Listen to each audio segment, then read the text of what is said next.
Free agent defensive lineman Sebastian Joseph-Day, a 2-year, $11 million deal with the Steelers, 6 of that up front this year, most recently with the Tennessee Titans.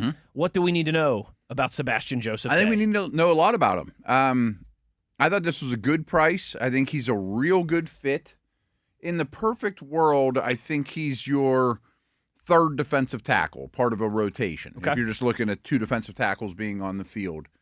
He's more nose than he is end, if we're just going to look at it through a 3-4 lens, which I urge people not to. But he's got a lot of length. I'm going to get to that in a minute because that's kind of a theme here that I dug up here a little bit. But they don't just line him over the center in Tennessee. There's snaps where you'll see him taking on tackles. They move him all around the line. He plays really hard. I mean, so effort is definitely an advantage of his. High motor guy. High motor guy for sure. Better run stuffer than pass rusher, but he's going to give you more than the typical nose.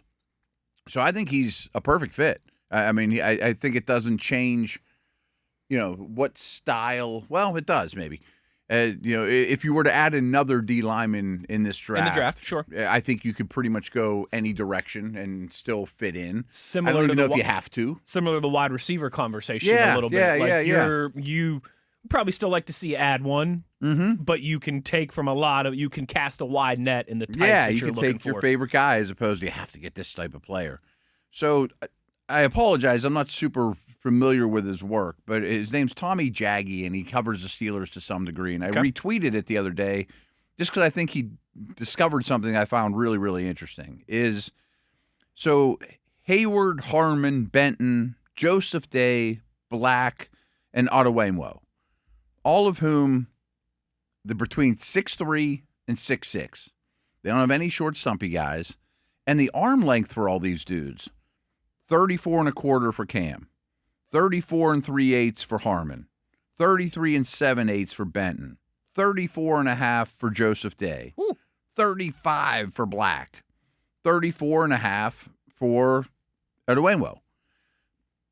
I don't think they want the short, stumpy noses. I'm not sure if Corleone's going to be on the radar, or his arms might be too short. I think they're going to want tall, big, disruptive dudes, and that they just don't want stumpy guys. And we've kind of.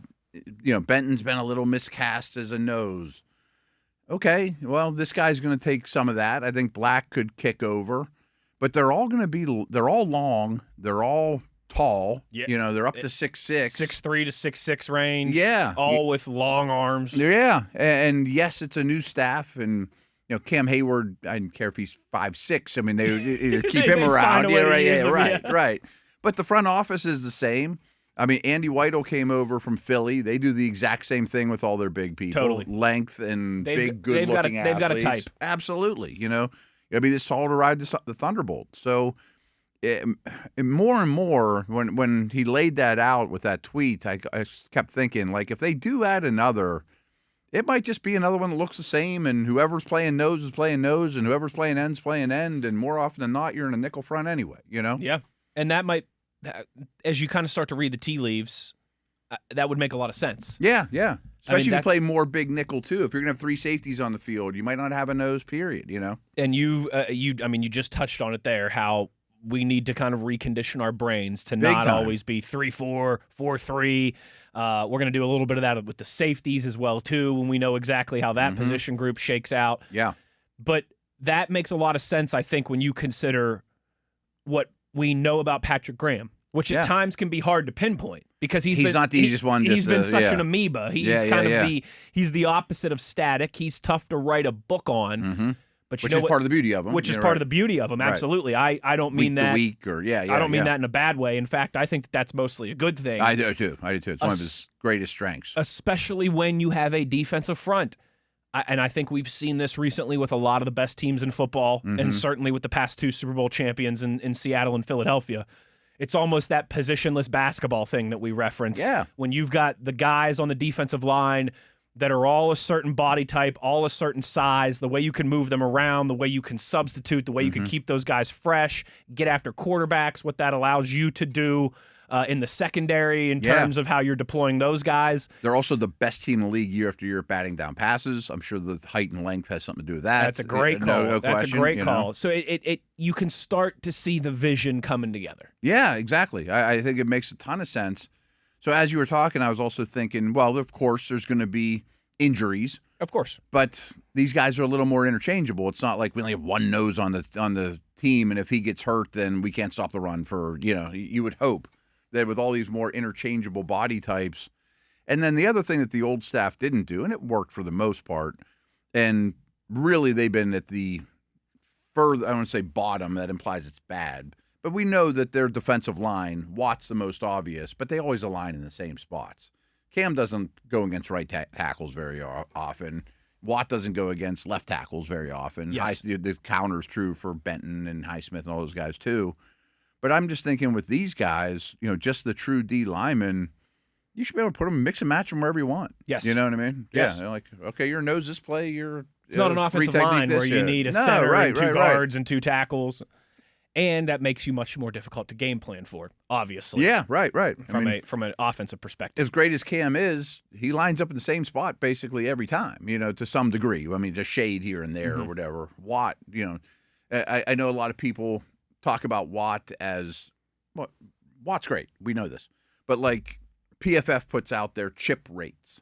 How often who gets doubled the most and all those things. And chipping is more, I hit you on the way out to a route. It's not a true double.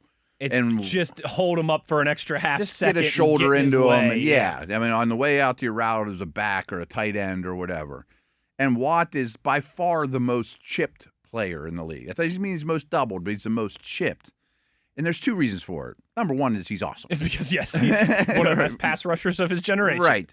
But he's not the only great pass rusher out there for him to be chipped at such a high level. The other reason is because they always know where he's at. Like if we've seen the gauntlet that guy runs through, and maybe he doesn't have any interest in moving, but the fact that he's always in the same place, I can at least chip him, even if he takes an inside move or whatever, So you'd be able to contest Steph Curry's three-point shot much more often if he was shooting from the same spot on the court. If he was only got to shoot from the corners or whatever. Yes. Right. Yes. Like if he gets in the corner, it's coming out. Yes. But at least don't let him get in the corner. Right. Makes a ton of sense. And you get more versatile. You get like Ovechkin. less. Right. Yeah. He shoot from the same spot. And he scored 1 million goals doing it. But what if he was more diverse? He'd be Lemieux, or whatever. Yeah. So Sebastian Joseph-Day. I like it a lot. Yeah, we were texting about it a little bit Friday night. Yeah. You seemed excited. 8 seasons in the NFL so far, 105 games, 315 tackles, 30 TFLs, 15.5 sacks, 6 passes defense, 2 forced fumbles, and an interception for the big man. Originally a 6th-round draft pick of the LA Rams in 2018. I didn't look up his swats, but it sounds like he does get his hands on the ball a fair amount, 6 pass defenses, and he's going to be on the field more rundowns than pass downs too. So that number's never going to be through the roof for him. But he's not just a run stuffer, though, and they certainly have a type. No, I mean, even just this past season, he played in all 17 games for the Titans, had 2 sacks in this season as well, too, to go with 6 TFLs, a handful of tackles and solo stops, had a fumble recovery as well. And they were never playing with a lead. And that's why I like seeing that he's still able to get a couple sacks in there. Even for a nosy-ish guy, that still certainly has value. You want him to be able to give you something in that regard. So I like it. It makes a lot of sense. I think it continues to, again, what we want to see of putting this roster together, having all your options open, about 6 weeks now, 5-6 weeks until the NFL draft here. Wow. I know that's happening real fast. We're going to have to start to turn our attention there before too long. But a nice signing, nice addition for the Steelers. Yeah. He spoke this afternoon. I'd like to hear what he said. Yeah, we'll play some of that as we roll along here, as did Jaquan Brisker.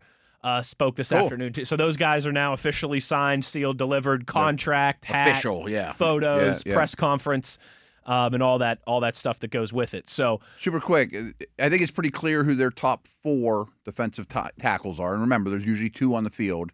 It's Cam in some way pecking order. It's Benton, Harmon, Cam, and Day, which then Black doesn't have to be that guy yet. You hope he goes past 2 or 3 of them. Who knows? Sure, that'd be great. He's flashed. Great problem to have.